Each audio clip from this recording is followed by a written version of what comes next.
Entonces pasamos a la presentación de Milton. Voy a presentar a Milton. Milton Abellón es doctor en filosofía por la Universidad de Buenos Aires y docente en la Facultad de Filosofía y Letras de dicha institución.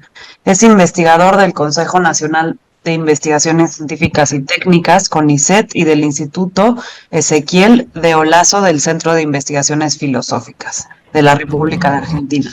Ha realizado una instancia de especialización doctoral en el Instituto de Filosofía del Centro Superior de Investigaciones Científicas de España, Madrid, en el marco del proyecto europeo Philosophy of History and Globalization of Knowledge. Cultural Bridges Between Europe and Latin America. Es miembro cofundador del Grupo de Estudios Hegelianos, Instituto Alejandro Korn, Facultad de Filosofía y Letras de la Universidad de Buenos Aires, miembro asociado de la Sociedad Iberoamericana de Estudios Hegelianos y socio plenario de la Asociación Filosófica de Argentina. Dirige y participa en distintos proyectos de investigación sobre la filosofía de Hegel y cuenta con diversas publicaciones científicas sobre Hegel y sus recepciones contemporáneas. Bueno, muchas gracias. Bueno, voy a ir, no voy a leer específicamente, voy a ir comentando, pero para que tengan al menos una visual. Esta comunicación sí aborda la recepción de la fenomenología del espíritu de 1807 en Argentina, específicamente en la década del 60. Según los textos publicados en este periodo, mi tesis es que hay 4 tópicos de interés fundamentales, ¿sí?, en los 60, que son los siguientes. El primero es la dialéctica de las figuras de la conciencia. El segundo son los escritos juveniles de Hegel y su relación con la fenomenología. El tercero son las interpretaciones francesas. Y el cuarto es la relación entre Hegel y Marx. Para ello, analizo un poco las publicaciones del periodo, prestando atención cuáles son sus interlocutores centrales, qué obras de Hegel utilizan, ¿sí?, que estaban disponibles para el momento. Pero antes de pasar a eso, puntualizo primero los antecedentes más relevantes, ¿sí?, para el tema, y finalmente doy algunas conclusiones que nos permiten dar una imagen, ¿sí?, de la recepción de la fenomenología en los 60. En primer lugar, ¿dónde ubicamos la recepción de la fenomenología dentro de la periodización, ¿no? Se ubica dentro del tercer periodo que mencionaba Eduardo, en donde se consolida, ¿sí?, de algún modo la institucionalización de los estudios hegelianos académicos. Pero lo que me interesa destacar aquí son más bien 2 antecedentes fundamentales para adentrarnos en la recepción argentina de la fenomenología en los 60. El primer antecedente fundamental es el primer Congreso Nacional de Filosofía, no solo porque marca el comienzo del tercer periodo, sino porque en él Miguel Ángel Virasoro, sí, que para el momento era profesor de la Cátedra de Historia de Filosofía Moderna y Contemporánea de la Facultad de Filosofía y Letras de la UBA, en ese congreso Virasoro sostiene que el estado actual de la filosofía argentina se caracteriza ya por entonces, en el 49, por un interés creciente por la fenomenología, ¿sí?, por una renovación de su lectura que la hacía compatible con la fenomenología en general, la europea, y la filosofía de la existencia. Esto es importante porque este lineamiento va a ser uno de los lineamientos característicos de la recepción de los 60. Ahora bien, el segundo antecedente fundamental es lo que constituye, lo que sería la primera traducción argentina de la fenomenología. Se trata de una recepción parcial, específicamente la sección B del capítulo 4, ¿sí?, titulada La conciencia infeliz, que se publica en 1949 en el tercer número de serie de textos filosóficos Filosofía Moderna, que era la revista del Instituto de Filosofía de la Facultad de Filosofía y Letras de la Universidad de Buenos Aires.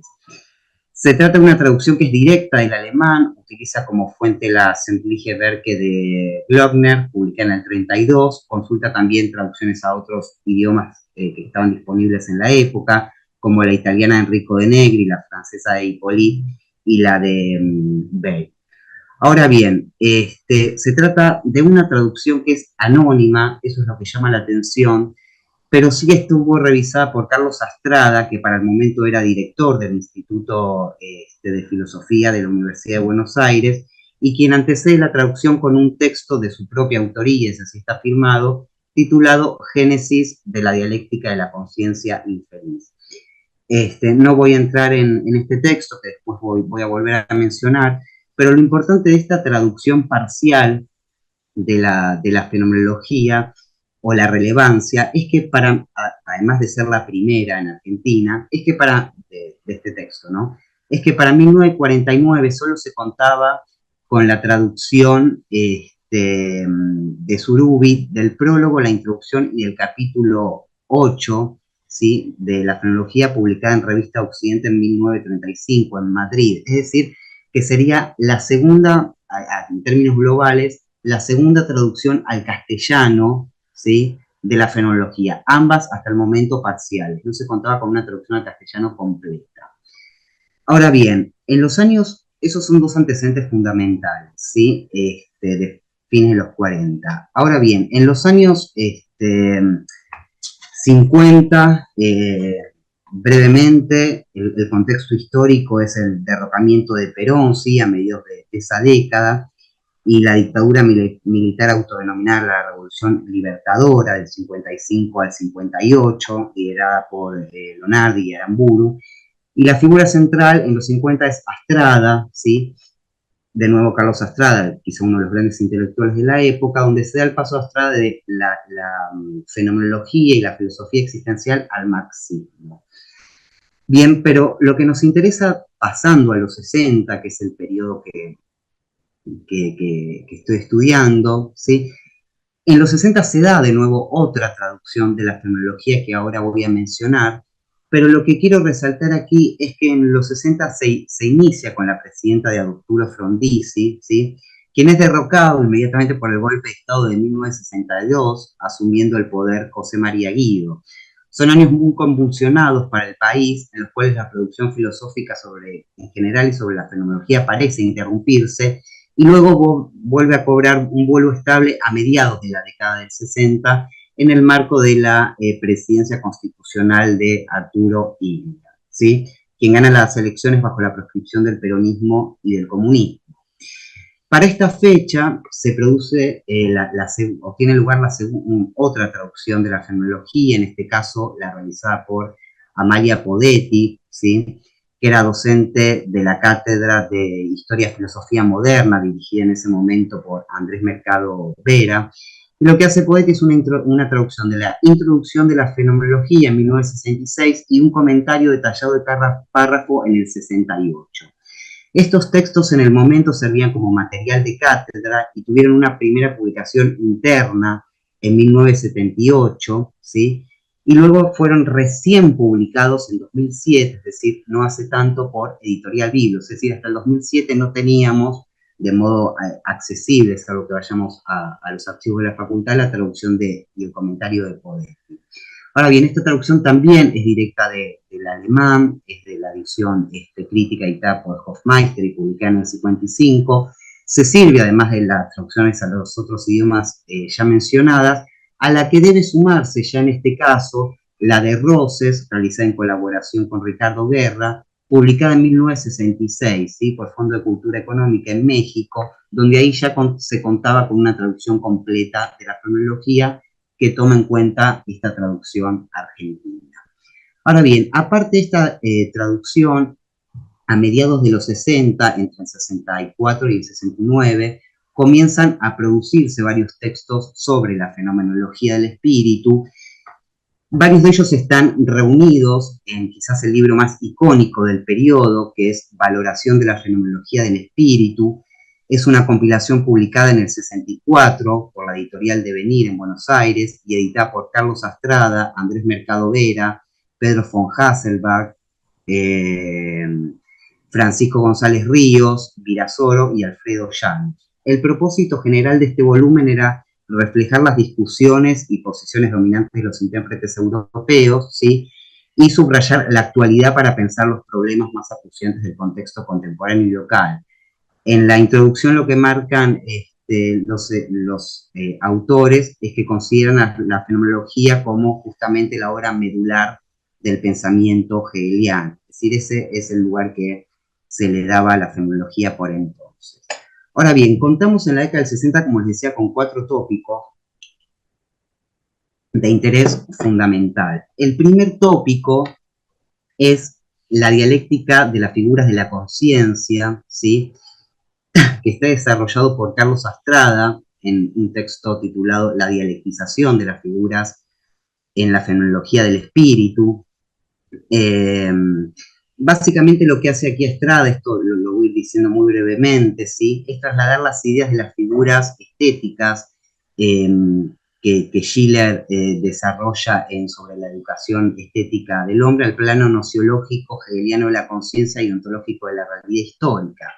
De manera similar al texto que antecedía a la traducción de 1949, considera a la figura de la conciencia desventurada como la figura central de la fenomenología y específicamente como la figura de la conciencia histórica que expone de manera paradigmática la búsqueda procesual del sí mismo que el espíritu universal realiza en y a través de las decisiones de su propio devenir histórico. Lo que vamos a ver aquí en todos estos textos es básicamente un interés histórico, ¿sí?, por la fenomenología. Histórico y a su vez revolucionario, como vamos a ver en otros. En este caso, Astrada también se toma la edición de Hofmeister, lo leen directamente del alemán, toma también en consideración algunas referencias sobre la dialéctica de Hartmann, ¿sí?, la filosofía del idealismo alemán, de Hegel el problema de la dialéctica, también texto, en este caso el 31, y de Rawls de lecturas sobre el idealismo moderno. El segundo tópico de interés, ¿sí?, consiste en los escritos juveniles de Hegel y su relación con la fenomenología. Y está desarrollado básicamente en 4 textos. El primero es también este texto de Astrada, pero al final, donde se dedica a este tema, ¿sí? Y básicamente lo que hace aquí Astrada es, le presenta una lectura de punto medio entre la imagen del Hegel teológico y místico, ¿sí?, presentada por Dilthey en los escritos juveniles de Hegel, y el Hegel preocupado por los fenómenos sociales y económicos presentado por Lukács en El joven Hegel. Según Astrada, el periodo juvenil de Hegel contiene elementos, él los llama románticos y místicos, pero sus motivaciones básicas radican en los fenómenos sociales y políticos de la Alemania del siglo XVIII. Básicamente lo que dice es que el lenguaje religioso era un modo de la época que Hegel utiliza para referirse a fenómenos sociales y políticos. El segundo texto, ¿sí?, Bases reales de la fenomenología y la dialéctica, de Pedro von Hasselberg, que era discípulo y colaborador de Astrada, expone directamente de manera sumamente expositiva la posición de Lukács en el texto recién mencionado, así que no vale la pena retomar y detenernos en ello. Pero el tercero, ¿sí?, de estos 4 textos, sí es el de Francisco González, La mediación de la fenomenología. Según este autor, la noción de mediación, ¿sí?, inseparable de la de superación o cancelación, se desarrolla en los escritos juveniles de Hegel desde una direccionalidad religiosa del espíritu, pero ya tomando en estos textos de juventud, ¿sí?, un aspecto histórico que termina de madurar en la fenomenología junto a su carácter especulativo. Lo interesante aquí, o el punto central, es que siempre estos textos están centrados en el carácter histórico, ¿sí?, que presentaría, según las lecturas, la fenomenología. Para esto considera la mediación en la filosofía de Hegel de Nil, ¿sí?, y a diferencia de Astrada y von Hasselberg, considera los escritos teológicos juveniles de Hegel publicados por Hermann Noll, discípulo de Dilthey, y en el que aparecen por primera vez los textos inéditos del joven Hegel en los que se basó el propio libro de Dilthey, ¿sí? Y el cuarto y último texto de este tópico de interés es El joven Hegel y la fenomenología del espíritu, de Alfredo Llanos. Alfredo Llanos fue el primer traductor argentino de la fenomenología, o sea, que introdujo de manera completa la fenomenología, que se publica en 1991, ¿sí? Básicamente la tesis de este texto, de su posición, que retoma de manera crítica al joven Hegel y la visión moral del mundo de Pepersack, es que en la fenomenología se consuma un modelo que parece guiar a Hegel desde su juventud y que él llama humanismo integral, ¿sí? Que lejos de limitarse a lo religioso, conjuga el develamiento de la realidad social y política y la realización de la libertad que adquiere, dentro de la línea de Koyev que sigue, un impulso ateo y revolucionario. Sí, es como les decía, el interés está puesto más bien en el carácter histórico y revolucionario de este texto hegeliano. Un tercer tópico que voy a mencionar más sucintamente son las interpretaciones francesas, ¿sí? Y se refleja en dos textos. Uno es el de Virasoro, ¿sí? Titulado Una nueva interpretación de la fenomenología, donde básicamente desarrolla cuestiones presentadas por Hippolyte en Génesis y Estructura de la Fenomenología del Espíritu, el 46. Una es básicamente la oposición entre la unidad hegeliana y el desgarramiento originario y existencial de la síntesis del sí y el para sí en el existencialismo específicamente, ¿sí? Y retoma la defensa de Hegel contra la crítica que Kierkegaard le realiza, según la cual la noción hegeliana de espíritu anula la individualidad. Bien, pero el segundo texto, que es el de Andrés Mercado Vera, ¿sí? Antropología, dialéctica y muerte en la fenomenología del espíritu, repone también la línea francesa, en este caso las ideas de Koyev, ¿sí? De los famosos cursos de Koyev de la década del 30, publicados en parte en Introducción a la lectura de Hegel en 1947, bajo tres puntos: el típico, el más conocido, la idea del deseo antropógeno y la dialéctica de la dominación y la servidumbre, pero quizás los puntos que toma más interesantes son la idea del Estado absoluto ateo como superación del cristianismo y por lo tanto como superación de la servidumbre religiosa y la efectiva realización de la libertad del siervo, y sobre todo la idea del ateísmo filosófico como la muerte de la servidumbre de las ideologías. Ahora bien, el cuarto tópico de este periodo, ¿sí? Es la relación entre Hegel y Marx. Y aquí nos encontramos con dos textos fundamentales, dos libros. Uno es el libro de Héctor Rauri, Notas para la actualidad de Hegel, que se publica en el 68 y en realidad retoma cuadernos de notas, ¿sí? Anteriores, pero de la década del 60, de este filósofo. Que en realidad era profesor en la universidad, en la Facultad de Derecho, ¿sí? Este libro pretende, según sus propias palabras, ¿sí? Marxizar, dice, a Hegel y hegelianizar a Marx, negando la contraposición entre la figura de Marx como pensador de la praxis y la de Hegel como filósofo del pensar, ¿sí? Lo importante de la posición de Raurich es que para él tanto Hegel, al quien califica como un filósofo de la historia, como Marx, ¿sí? Lo que lograron ver en su momento, cada uno en su época, es que precisamente su época estaba llegándose a un periodo culmine, a un momento de cierre y de transición hacia otro nuevo tiempo que denominaba el tiempo de la revolución en tanto inicio de la configuración, ¿sí? De un nuevo mundo o de un nuevo periodo.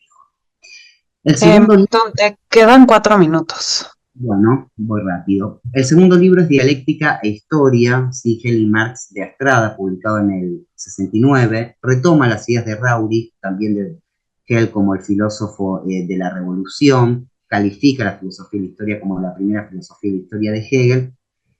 Y básicamente, bueno, toma ideas de Rauri, pero a diferencia de Rauri, lo que hace es considera que Hegel presenta o desarrolla una noción abstracta de libertad, ¿sí? Que se basa en una libertad solo pensada y que este nuevo momento histórico solo puede venir de la mano de la propuesta marxista, de la transformación revolucionaria. Bueno, aquí están los textos en donde se basa. Pero básicamente para cerrar un poco la imagen de los 60, quiero decir que en los años 60 fue, sí, un momento convulsionado para el país. Recordemos que en el 66 también se produce el golpe de Estado autonominado Revolución Argentina, ¿sí? por parte de Onganía y Lanús, Levington. Pero a pesar de estas dictaduras militares, sí, entre el 64 y el 69 hubo una gran producción filosófica, centrándose en la fenomenología. Sin duda son textos apropiativos, ¿sí? No son textos exegéticos, pero que tenían todos ellos un gran conocimiento de los debates internacionales, ¿sí? Y leían a Hegel y a las fuentes europeas en su idioma original. Ahora bien, lo que más me interesa destacar es la vitalidad que le daban a la fenomenología.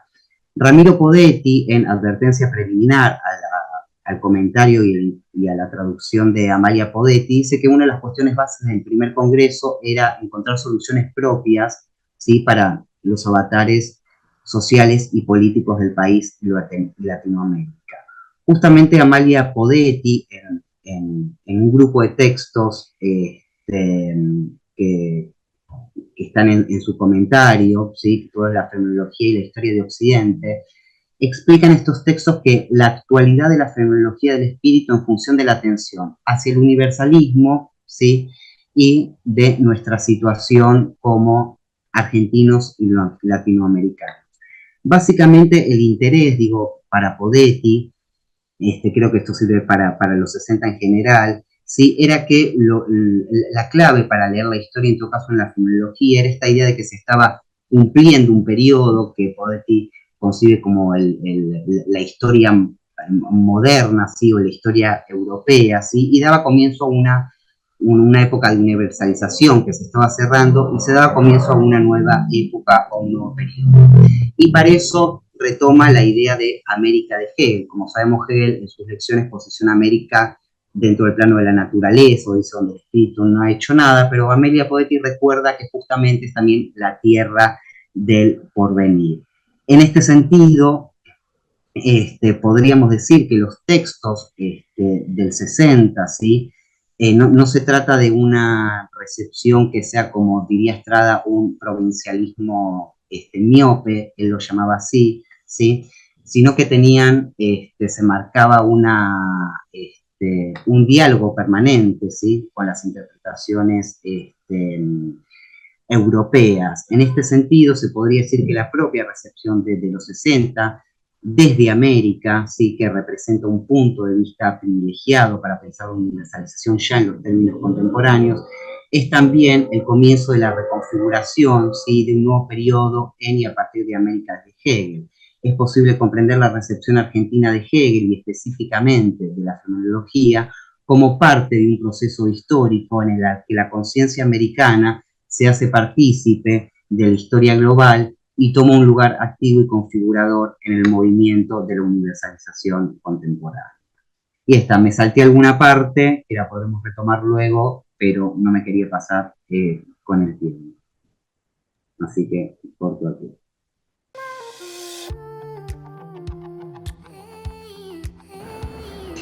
Escape to the genuine Mayan culture at Tulum, Mexico.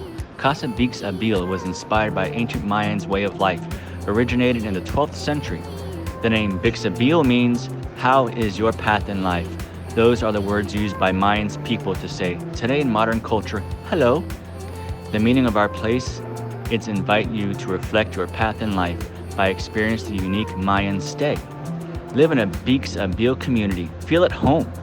Our place offers you the opportunity to connect to other people by Mayans experience. Perfect to families and friends for travel. Kids welcome and friends groups until 6 persons by room.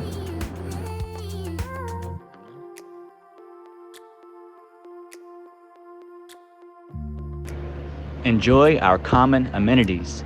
Community kitchen, breakfast area, rooftop bar, co-working area, restroom, free bikes, and a wonderful pool.